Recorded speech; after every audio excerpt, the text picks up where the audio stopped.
Hello, and welcome to Seth and Seth. So Seth, thanks for seeing us here today. Now you've recently read The Jungle Book, and we wanted to hear your thoughts and maybe some insight of this masterpiece by Rudyard Kipling.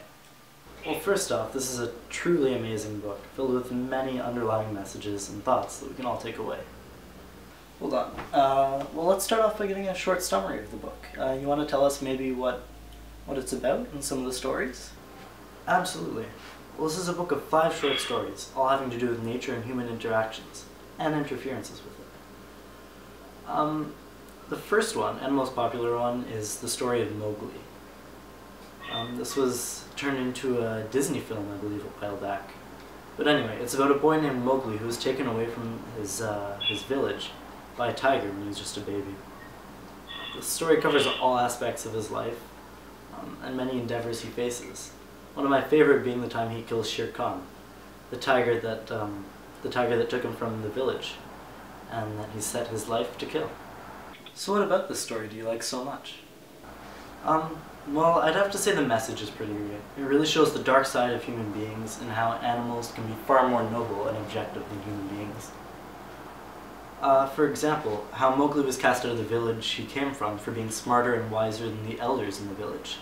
Yet he was accepted into the pack of wolves as a baby, the wolves recognizing the potential of him, and the many opportunities that would open for him.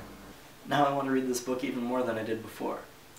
So can you tell us a little bit about the other stories from the book?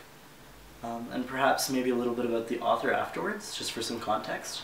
Well, there's the story of Kodak the White Seal trying to find an island for his seal friends, where they don't have to fear the humans clubbing their young. There's the story of Rikki-Tikki Tavi, the mongoose in Africa that saves a family from 2 cobras. And lastly, there's the story of Her Majesty's Servants, where a British soldier overhears the conversations between the animals of his camp after a camel stampede. Now I know there's far more to this book than what you've told us, just by the summaries, but we're running out of time. Would you mind telling us just briefly a little bit about the author Rudyard Kipling? Most definitely. I believe he was born in Bombay, a part of British India, but he moved to England when he was a little older. I think he moved to England when he was 5. I suppose that's why so many of his stories, poems, and novels are set in India.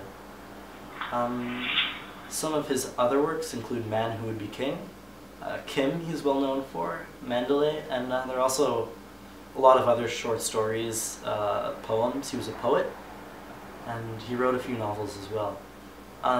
He was also the first English writer, I believe, to win the Nobel Prize in Literature in 1907. I'm afraid I'm going to have to stop you there, Seth. We're almost out of time.